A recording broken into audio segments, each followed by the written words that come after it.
Hello नमस्कार साथियों, GCP science class में आपका हार्दिक अभिनंदन है। आशा कर रहे हैं कि आप लोगों की बोर्ड एग्जाम की तैयारी अच्छी चल रही होगी। बस लगातार निरंतर मेहनत करते रहिए। और जैसा कि हम लोग फिजिक्स के अंदर चैप्टर नंबर 3 का अध्ययन कर रहे हैं, जिसका नाम है विद्युत चालन। विद्युत चालन में हमने पहले लेक्चर में क्या क्या आप लोगों को पढ़ाया, जरा एक बार देख लीजिएगा। उसके बाद फिर आज की क्लास में हम कितना अध्ययन करेंगे उसके बारे में फिर हम लोग चर्चा करेंगे। क्लियर?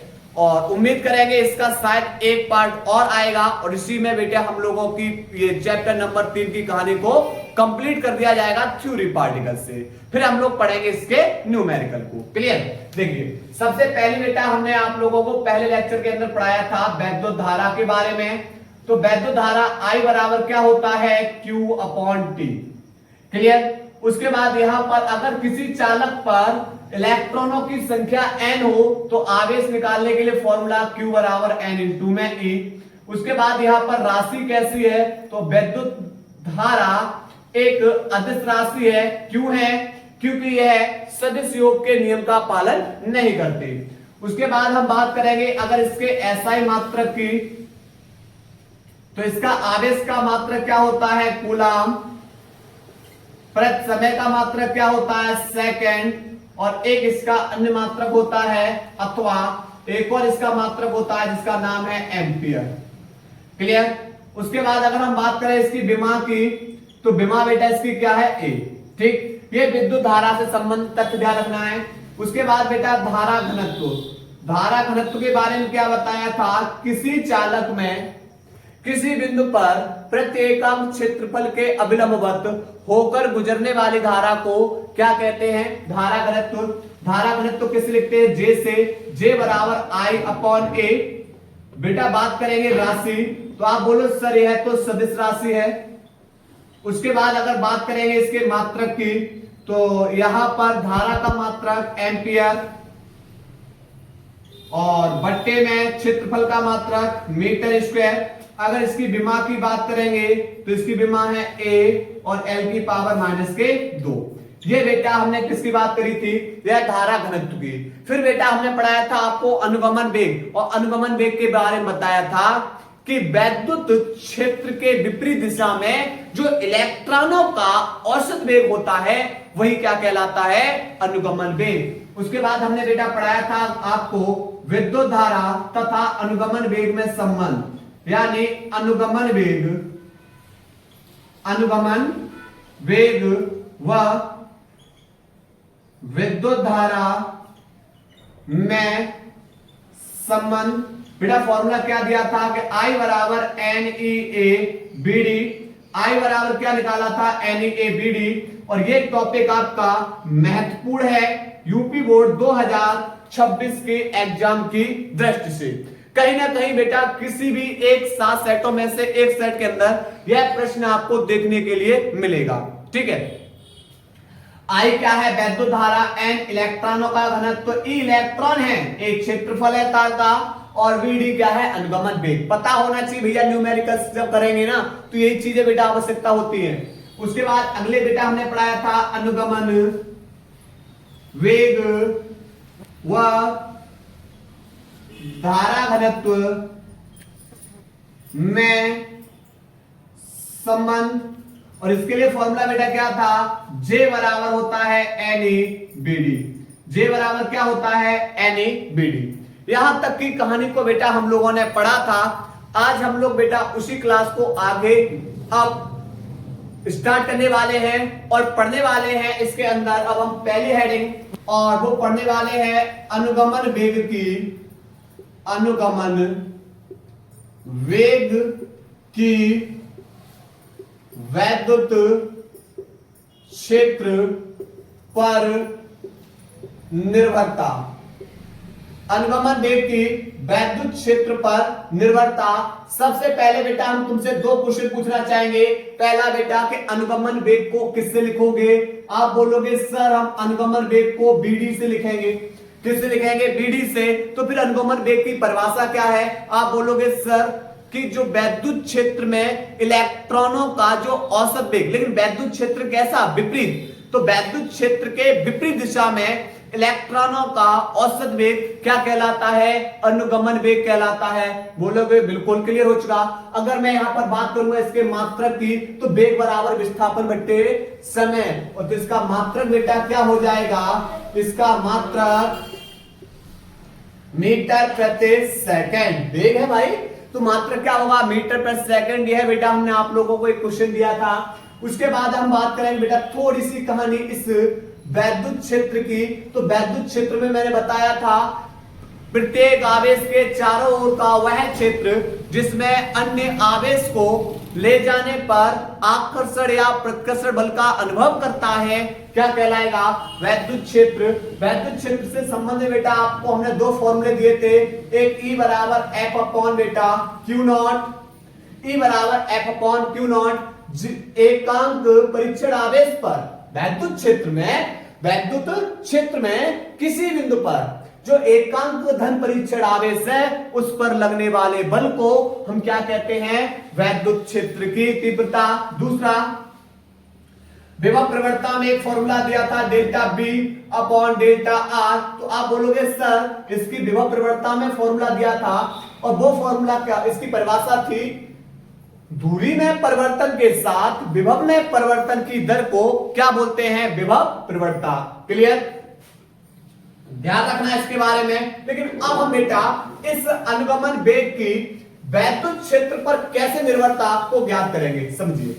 सबसे पहले बेटा हम क्या लेंगे? एक तार ले लीजिए, एक चालक लेंगे, अनुप्रस्थ काट का एक तार लेंगे, कटा हुआ भाग लेंगे जिसकी लंबाई बेटा क्या होगी? L होगी। अब इसके सिरों पर बेटा हम किसको स्थापित करेंगे? इसके सिरों पर हम बेटा विभव को स्थापित करेंगे। लेकिन एक बात बताओ, अभी बेटा यहां पर जो इलेक्ट्रॉन हैं, इन इलेक्ट्रॉनों का जरा मुझे एक बार वेग बता दीजिए। तो आप बोलोगे कि सर ये तो अभी किसी भी विभवांतर से नहीं जुड़े हुए हैं, तो जो विभवांतर इनके सिरों पर जब विभवांतर ही नहीं है तो ये इलेक्ट्रॉन अभी बेटा कैसी अवस्था में है? रेस्ट अवस्था में है। यानी इसका जो प्रारंभिक वेग है वो u बराबर बेटा कैसा है? 0 है। प्रारंभिक वेग कैसा है? 0 है। लेकिन बेटा जब हम इसके सिरों पर हम विभवांतर को स्थापित कर देंगे, इसके सिरों पर हम किसको स्थापित कर देंगे? विभवांतर को स्थापित किया। तो आप बोलोगे सर जैसे ही हम इसके सिरों पर विभवांतर स्थापित करेंगे तो इस चालक में यानी चालक के भीतर प्रत्येक बिंदु पर कौन उत्पन्न हो जाएगा? वैद्युत क्षेत्र। विभवांतर स्थापित किया, चालक के भीतर प्रत्येक बिंदु पर कौन स्थापित हो गया? वैद्युत क्षेत्र। और वैद्युत क्षेत्र को किससे लिखेंगे? E से। ये बेटा वैद्युत क्षेत्र हो गया। क्लियर? और वैद्युत क्षेत्र ये हो गया। लेकिन वैद्युत क्षेत्र के विपरीत दिशा में इलेक्ट्रॉन गति करेंगे, क्योंकि धारा बेटा प्लस टर्मिनल से बेटा किधर जाएगी? माइनस टर्मिनल की ओर। धारा सदैव बेटा प्लस टर्मिनल से निकलती है और किधर प्रवेश करती है? माइनस टर्मिनल की ओर। क्लियर?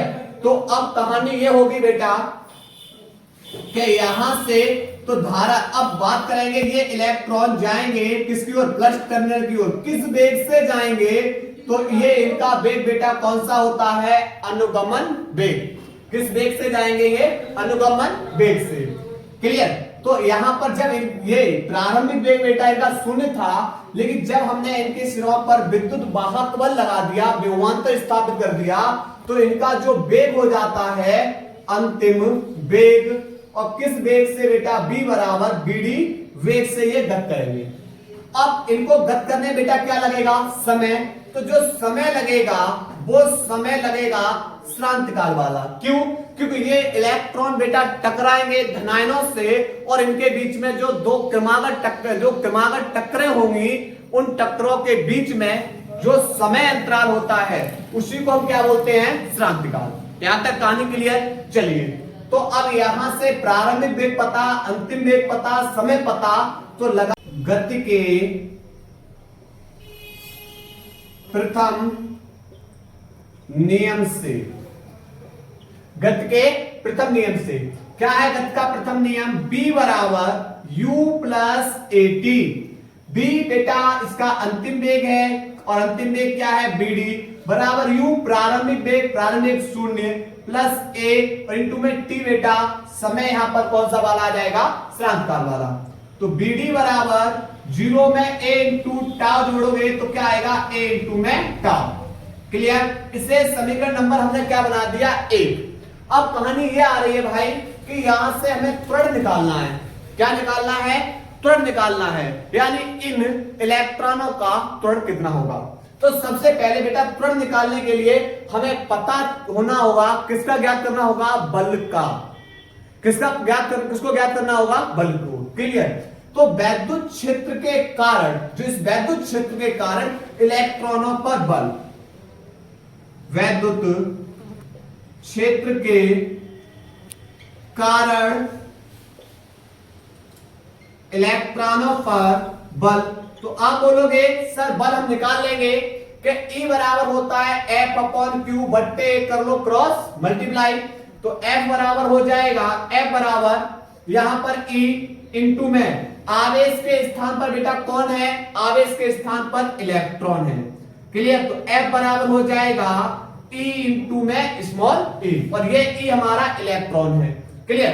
तो अब यहां से कहानी बेटा थोड़ी बदलेगी कि अब हमें बल पता लग गया, लेकिन इलेक्ट्रॉन के अंदर क्या होता है, द्रव्यमान होता है। तो इलेक्ट्रॉन के अंदर जब द्रव्यमान होगा तो त्वरण ज्ञात कर सकते हैं। तो लिखेंगे माना इलेक्ट्रॉन का द्रव्यमान m है, तब यहां पर तब जो त्वरण बराबर हो जाएगा, त्वरण a बराबर, क्योंकि बल का फॉर्मूला होता है F बराबर, बल का फॉर्मूला होता है F बराबर m इंटू में a, द्रव्यमान इंटू त्वरण। लेकिन हमें बेटा त्वरण बताना है तो a गुणा में है दूसरी ओर जाके, सॉरी m यहां पर a बताना है, m गुणा में है दूसरी ओर जाके भाग में। तो यहां पर a बराबर हो जाएगा F अपॉन m। क्लियर। तो यहां से आप किसका मान निकाल चुके हो, यहां से बेटा आप लोग किसका मान निकाल चुके हो, आप लोग इस F का मान निकाल चुके हो, यहां पर लगा दीजिए। क्लियर। तो यहां पर a बराबर हो जाएगा, F की जगह लगाओगे E इंटू में E बट्टे m। क्लियर। तो ये हमने त्वरण निकाल लिया है। क्या निकाल लिया, त्वरण।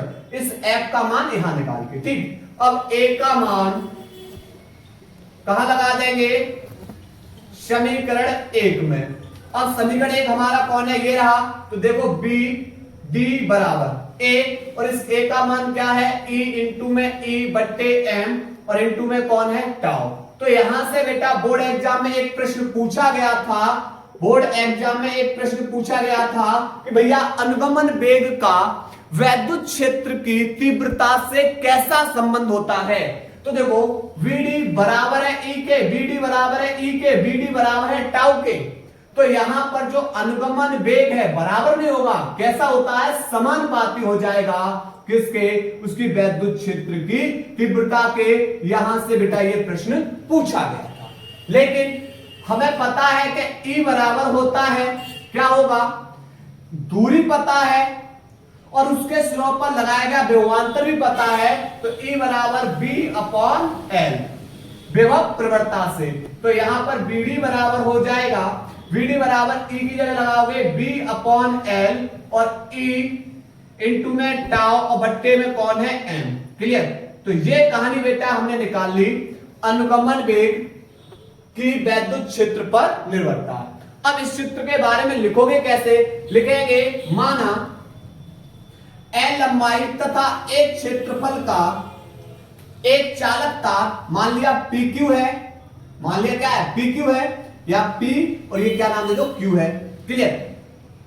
इसके सिरों पर जब विभवांतर V लगाया जाता है तो तार के भीतर प्रत्येक बिंदु पर वैद्युत क्षेत्र उत्पन्न हो जाता है, और इलेक्ट्रॉन वैद्युत क्षेत्र के विपरीत दिशा में, इलेक्ट्रॉन वैद्युत क्षेत्र के विपरीत दिशा में Vd वेग से गति करने लगते हैं। क्लियर। तो इतनी कहानी को बेटा आप लोगों को क्या करना है, लिखना है, खुद लिखना। आपकी बात मैंने पिछले बार टॉपिक के अंदर लिखाया, अब तुम लोग लिखोगे कैसे, लिखोगे माना एक चालक तार PQ जिसकी लंबाई L तथा क्षेत्रफल A है, इस चालक के स्रोत पर जब विभवांतर भी स्थापित किया जाता है तो चालक के भीतर प्रत्येक बिंदु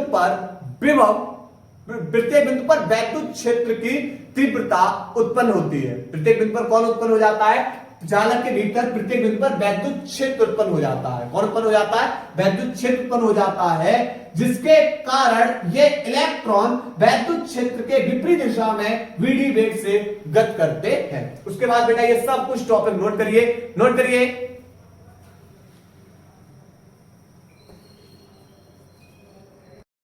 इसके बाद बेटा हम अगली हेडिंग पढ़ने वाले हैं, उसको पढ़ने वाले हैं गतिशीलता को। किसको पढ़ने वाले हैं? गतिशीलता को।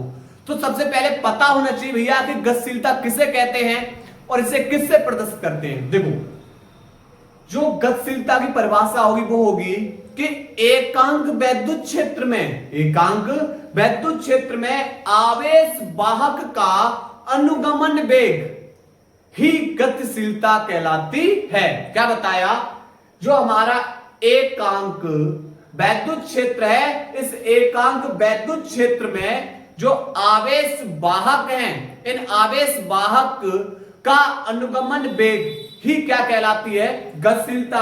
और इसे किससे लिखते हैं? म्यू से। परिभाषा लिखेंगे एकांक वैद्युत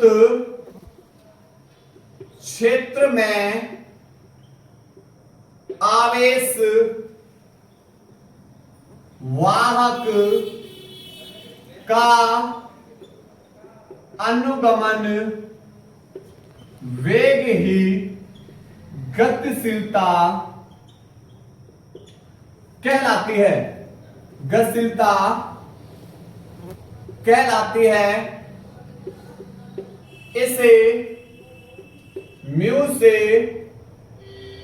प्रदर्शित करते हैं। म्यू से प्रदर्शित करते हैं। क्लियर? अर्थात म्यू बराबर क्या होगा? म्यू बराबर Vd अपॉन E। मान लिया जो एक वैद्युत क्षेत्र हमारा E है और उस वैद्युत क्षेत्र E में जो आवेश वाहक का अनुगमन वेग है वह क्या है? Vd। तब म्यू बराबर Vd अपॉन E। लेकिन अभी बेटा फॉर्मूला पढ़ के आए थे कि Vd बराबर होता है E इंटू में E टाउ बट्टे M, एक फॉर्मूला। दूसरा फॉर्मूला पढ़ के आए थे Vd बराबर E की जगह लगाया था B upon L E tau और बट्टे में M। तो ये दो फॉर्मूले बेटा अभी हम अनुगमन वेग का पढ़ के आए थे, ठीक है। लेकिन यहाँ पर वैद्युत क्षेत्र के संदर्भ में दो फॉर्मूला पढ़ के आए थे। तो यहाँ पर बेटा मुझे पता है कि E यहाँ पर भी E यहाँ पर E से ही कैंसिल हो जाएगा, नया फॉर्मूला बन जाएगा। तो यहाँ पर लगाइए बेटा इस Vd का मान यहाँ पर पुट करिए।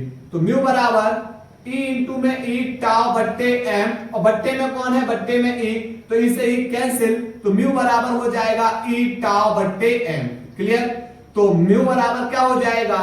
E इंटू में टाउ बट्टे M। अब बात करेंगे थोड़े से इसकी कहानी की कि मात्रक। भैया इसका मात्रक कैसे? तो एक बात बताओ, यहां पर म्यू बराबर, म्यू का मात्रक निकालना है। v क्या हमारा वेग है ना, और वेग का मात्रक होता है मीटर प्रति सेकेंड। ये किसका मात्रक है? ये अनुगमन वेग का मात्रक है। क्या मात्रक है? मीटर प्रति सेकेंड। क्लियर? लेकिन वैद्युत क्षेत्र की तीव्रता के भी फॉर्मूला होते हैं, E बराबर F अपॉन क्यू नॉट। तो यहां पर इसका मात्रक क्या हो जाएगा? इसका मात्रक हो जाएगा न्यूटन प्रति कूलम।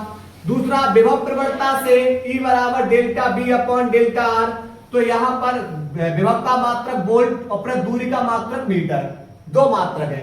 अगर आपने बेटा यहां पर E बराबर, E की जगह आपने लगाया न्यूटन प्रति कूलम, न्यूटन प्रति कूलम का मतलब बट्टे में कूलम, तो ये कूलम कहां चला जाएगा? ऊपर। तो ये हो जाएगा कूलम इंटू मीटर बट्टे में न्यूटन इंटू में सेकेंड। एक फॉर्मूला, एक मात्रक हो चुका। अगर इसका दूसरा मात्रक अगर आपने लगाया वोल्ट प्रति मीटर लगाया तो म्यू बराबर क्या हो जाएगा? ये तो पहले की कंडीशन हो गई। दूसरे में बेटा वेग का मात्रक लगाओगे मीटर प्रति सेकेंड बट्टे में E है, बट्टे में लगाएंगे और E का मात्रक क्या लगाओगे? वोल्ट प्रति मीटर वोल्ट प्रति मीटर। मीटर को बेटा जब ऊपर भेज दोगे तो मीटर का गुणा मीटर में हो जाएगा, तो मीटर स्क्वायर प्रति वोल्ट इंटू में सेकेंड। तो ये बेटा हमने इसको क्या निकाल लिया, इसके मात्रक की कहानी को। क्लियर। तो अब हम बेटा पढ़ने वाले हैं इसके बाद ओम का नियम और उसके नियम का सत्यापन करेंगे। क्लियर। तो ये दो फॉर्मूले अभी ओम के नियम में बेटा उपयोग में लेकर आएंगे। क्लियर। तो पहले यहां तक बेटा स्क्रीनशॉट लीजिए, स्क्रीनशॉट लो। इसके बाद बेटा अब हम पढ़ने वाले हैं ओम का नियम। ओम का नियम पढ़ेंगे, इसके सूत्र का हम क्या करेंगे, निगमन करेंगे। देखो ओम का नियम दिया था जॉर्ज साइमन ओम ने, और जॉर्ज साइमन ओम ने क्या बताया था, जॉर्ज साइमन ओम ने बेटा विभिन्न तारों पर प्रैक्टिकल किए, विभिन्न धातु के जो चालक तार थे उन पे प्रैक्टिकल किया, जैसे कॉन्स्टेंटाइन, मैग्नीन आदि धातु चालकों पर जब इन्होंने प्रैक्टिकल किया तो प्रैक्टिकल करने पर इन्होंने क्या देखा कि जैसे एक वायर लिया, जैसे क्या लिया इन्होंने, एक वायर लिया, तार लिया, ठीक, कोई भी धातु का तार ले लिया, और इसके सिरों पर इन्होंने किसको स्थापित कर दिया, विभवांतर, और ये लगा दी कुंजी, ठीक, ये विभवांतर स्थापित है। तो यहां पर इन्होंने क्या देखा कि अब जैसे विभवांतर स्थापित किया तो भाई इस वायर के अंदर कौन प्रवाहित होगी, धारा प्रवाहित होगी। बोलो बात सही है क्या, बोलो बिल्कुल बात सही है सर। अब इन्होंने क्या किया, जैसे जैसे धारा के मान में ये वृद्धि कर रहे हैं, तो जैसे जैसे धारा के मान में वृद्धि करेंगे तो वैसे वैसे किसके मान में वृद्धि हो रही है, विभवांतर भी बढ़ रहा है। यानी धारा बढ़ाने पर विभवांतर बढ़ रहा है। अर्थात जैसे एग्जांपल में इन्होंने मान लिया धारा 2 एम्पियर की ली, उस समय जो वोल्टेज दर्शा रहा था वो बेटा कितना था, 20 वोल्ट था, लेकिन इन्होंने बेटा धारा को बढ़ा के कितना कर दिया, 4 एम्पियर कर दिया। तो धारा को बढ़ा के 4 एम्पियर कर दिया बेटा, वोल्टेज 20 थे, 20 वोल्टेज बेटा बढ़कर कितना हो गया, 40 वोल्टेज। लेकिन बेटा जैसे इन्होंने धारा को बढ़ा के बेटा यहां पर 8 एम्पियर कर दिया, तो यहां पर वोल्टेज भी बढ़ गए और बेटा कितना हो गया, 80 हो गया। कितना हो गया, 80। तो जैसे जैसे बेटा यहां पर धारा का मान बढ़ रहा है, जैसे जैसे यहां पर धारा का मान बढ़ रहा है, तो धारा के मान बढ़ाने पर कौन बढ़ रहा है, वोल्टेज बढ़ रहा है। तो इन्होंने फिर क्या बताया, और यहां पर इन्होंने हर एक तार के अंदर जो प्रैक्टिकल किया उसमें कुछ उसकी भौतिक अवस्थाएं क्या रखी, नियत रखी, जैसे ताप, दाब, उसकी लंबाई, उसके क्षेत्रफल आदि को इन्होंने क्या किया, नियत रखा। और नियत रखने पर इन्होंने पाया, क्या पाया कि यदि किसी चालक की भौतिक अवस्थाएं जैसे ताप, दाब आदि को नियत रखें तो चालक तार के सिरों पर लगाया गया जो विभवांतर होगा उसमें प्रवाहित धारा के कैसा हो जाता है, समानुपाती होता है। अर्थात धारा का मान बढ़ेगा वैसे वैसे बेटा विभवांतर भी बढ़ता जा रहा है। तो क्या बताया इन्होंने कि इन ओम के नियम के अनुसार क्या बताया कि बताया भैया किसी चालक की भौतिक अवस्थाएं जैसे ताप, दाब आदि को नियत रखें तो उस चालक के सिरों पर जो लगाया गया विभवांतर है उसमें प्रवाहित धारा I के समानुपाती होता है। क्लियर। तो परिभाषा लिखेंगे यहां पर। ये नियम किसने दिया था, नियम दिया था भैया किसने, जॉर्ज साइमन ओम ने। किसने दिया था, जॉर्ज साइमन ओम ने। और इन्होंने बताया, क्या बताया भैया, इस नियम के अनुसार, इस नियम के अनुसार किसी चालक की भौतिक अवस्थाएं जैसे ताप, दाब आदि को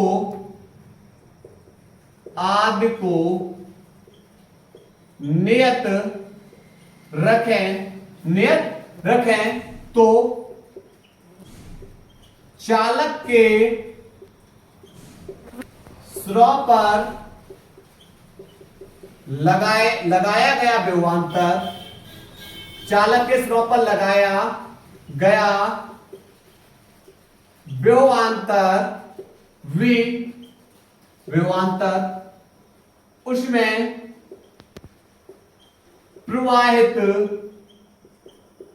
धारा I के कैसा होता है बेटा, समानुपाती होता है। क्या लिखा हमने लिखा किसी चालक की भौतिक अवस्था जैसे ताप दाब आदि को नियत रखें, तो यहां पर बेटा तो चालक के स्रोत पर जो लगाया गया विभवांतर है उसमें प्रवाहित धारा I के कैसा होता है, समानुपाती होता है, अर्थात V समानुपाती I। आप बोलोगे सर ये समानुपाती का चिन्ह हटाओ और एक नेतांक लेकर आओ, और मैं ले आया नेतांक किसको बेटा, R को, जहां R क्या है, समानुपाती नेतांक है, जिसे बेटा क्या बोलते हैं, चालक का प्रतिरोध। इसको क्या बोलते हैं, किसी चालक का प्रतिरोध। अगर मुझे R निकालना, ये I गुणा में दूसरी ओर जाके भाग में, तो B upon I equal to बेटा क्या हो जाएगा, R। क्लियर। अब मुझे क्या करना है, मुझे बेटा इस ओम के नियम के सूत्र का निगमन करना है, यानी अनुगमन वेग से ओम के नियम के सूत्र का निगमन। अनुगमन वेग की सहायता से किसका, ओम के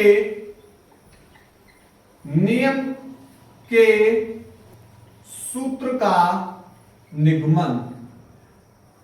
ओम के नियम के सूत्र का निगमन। देखो सबसे पहले ये बताओ, अनुगमन वेग बीडी बराबर क्या फॉर्मूला था, E इंटू में स्मॉल e इंटू टाउ बट्टे m।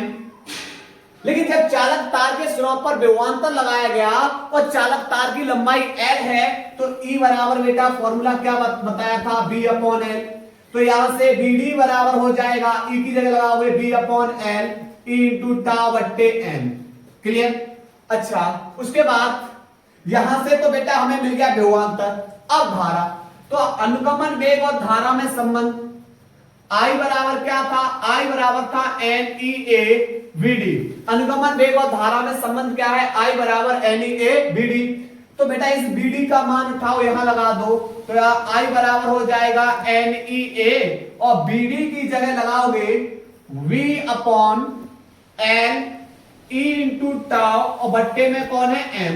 क्लियर। ये V गुणा में है, दूसरी ओर जाके भाग में, तो I बट्टे B बराबर N, E का गुणा E में तो E square A into tau और बट्टे बेटा L इंटू में M, N E का गुणा E में E स्क्वायर A इंटू में टाउ और बट्टे L इंटू M। क्योंकि ये B गुणा में थी, दूसरी ओर जाके भाग में, लेकिन हमें पता है कि B upon I equal to क्या होता है, R। लेकिन यहां पर बेटा क्या है, यहाँ I अपॉन B है। आप बोलो सर इसको पलट दीजिए, तो B अपॉन I बराबर, जब आप इसको पलटोगे तो ये भी पलट जाएगा L M बट्टे N E square A into में टाउ। क्लियर। अब चूंकि बेटा ये सब का सब हम क्या मान लेंगे, नियत मान लेंगे, L M बट्टे N E square A into tau, सबका सब बेटा नियत मान लेंगे, किसके बराबर मान लेंगे, R के बराबर। तो B अपॉन I और इक्वल टू बेटा किसके हो जाएगा, R। क्लियर। नोट करेंगे बेटा, इसको नोट करिएगा। लेकिन हाँ, यहां पर एक चीज और देख लीजिए, यहां पर अगर मैं बात करूंगा बेटा ग्राफ की, क्लियर, या ग्राफ को बेटा हम इधर बाद बनवा रहे, पहले इसको नोट कर लो, नोट करो पहले इसको। इसके बाद बेटा हम पढ़ने वाले हैं ग्राफ को, यानी ओम के नियम का ग्राफ। क्योंकि यहां से क्वेश्चन पूछा जा सकता है आपसे, भैया इनके बीच में ग्राफ कैसा बन रहा है, धारा और विभवांतर के बीच में। तो धारा और विभवांतर बीच में, यहां पर विभवांतर और यहां पर धारा का ग्राफ देखेंगे, तो इनके बीच में कैसी रेखा प्राप्त होती है, सरल रेखा। कैसी रेखा प्राप्त होगी, सरल रेखा। क्यों, क्योंकि धारा के मान में वृद्धि करने पर विभवांतर के मान में भी वृद्धि होती है, और धारा के मान में अगर कमी करेंगे तो विभवांतर के मान में भी क्या आएगी, कमी। क्लियर। लेकिन यह नियम केवल सत्य है, किसके लिए सत्य है, तो लिखेंगे यह नियम केवल धातु चालकों के लिए ही सत्य है। किसके लिए? जो धातु चालक होते हैं उनके लिए ही सत्य है। आप लोग बेटा अर्धचालक को लेकर आओगे तो अर्धचालक के अंदर बेटा एक सीधी सरल रेखा प्राप्त नहीं होगी। क्लियर?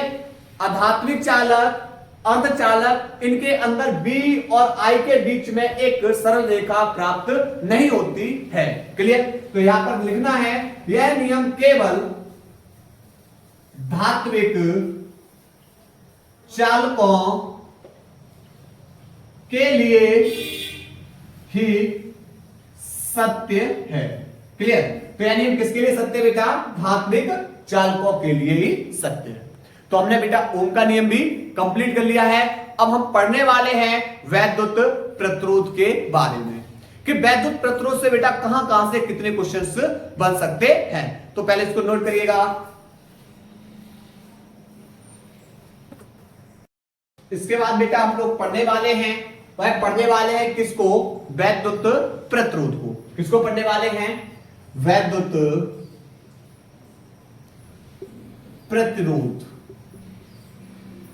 क्लियर? इसको पढ़ने वाले हैं वैद्युत प्रतिरोध, यानी किसे कहते हैं? वैद्युत प्रतिरोध। देखिए आप लोग बेटा मान लीजिए कहीं जा रहे हो तो आपके मार्ग में अगर रुकावट आ जाए, आपके मार्ग में क्या आ जाए? रुकावट, तो इसी को क्या बोलते हैं?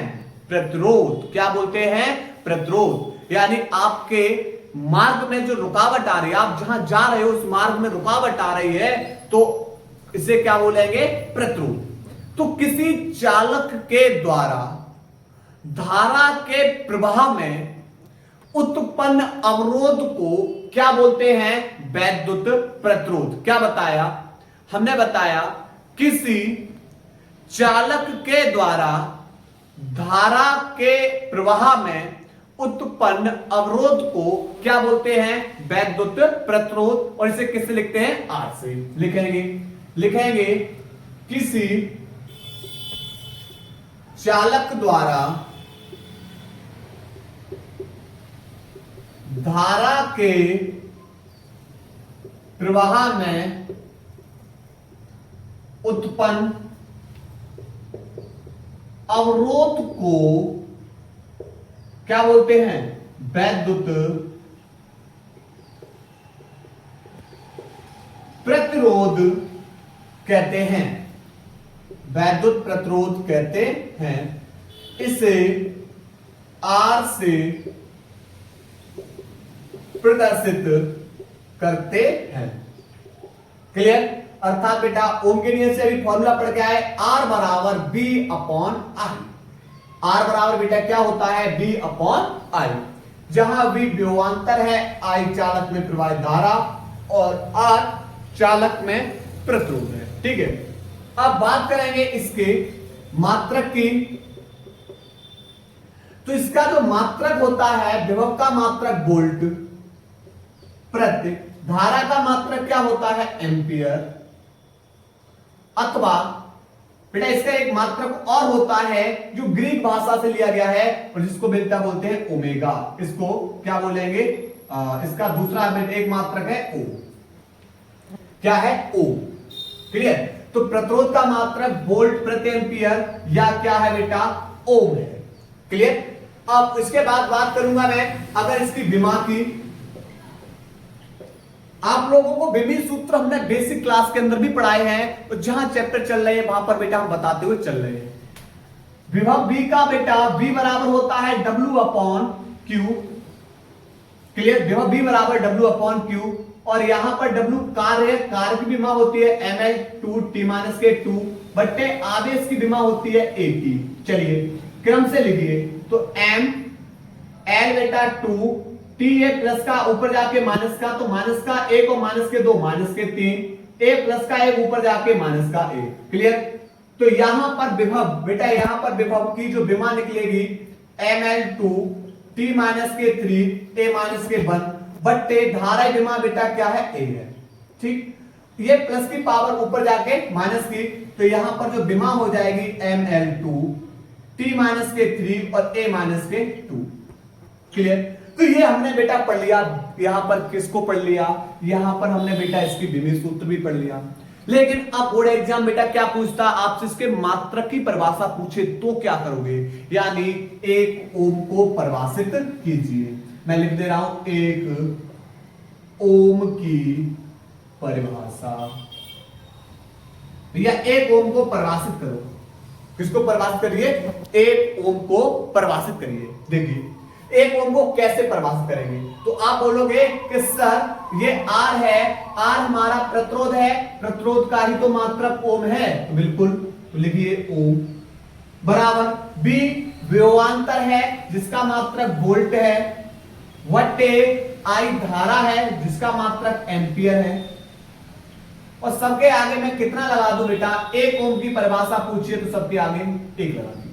तो आप बोलोगे सर अगर हम किसी चालक के सिरों पर 1 वोल्ट का विभवांतर लगा दें तो 1 वोल्ट का विभवांतर लगाने पर उसमें प्रवाहित धारा 1 एम्पियर की होगी, तो उसका प्रतिरोध कितना हो जाएगा, 1 ओम होगा।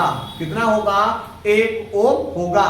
परिभाषा क्या बताई, परिभाषा ये बताई भैया किसी चालक के सिरों पर 1 वोल्ट का विभवांतर लगाने पर, 1 वोल्ट का विभवांतर लगाने पर उसमें प्रवाहित धारा 1 एम्पियर की हो तो उस चालक का प्रतिरोध 1 ओम होगा। क्लियर। तो परिभाषा लिखेंगे, परिभाषा लिखेंगे किसी चालक के सिरों पर 1 वोल्ट का विभवांतर, 1 वोल्ट का विभवांतर लगाने पर उसमें प्रवाहित धारा 1 एम्पियर हो तो चालक का प्रतिरोध, चालक का प्रतिरोध 1 ओम होगा। कितना होगा, 1 ओम। तो किसी चालक के सिरों पर 1 वोल्ट का विभवांतर लगाने पर उसमें प्रवाहित धारा 1 एम्पियर की हो तो चालक का प्रतिरोध कितना होगा, 1 ओम होगा। क्लियर। उम्मीद है बेटा आप लोगों को ये छोटे मोटे टॉपिक क्लियर होते हुए आ रहे होंगे। नोट करिए इसको।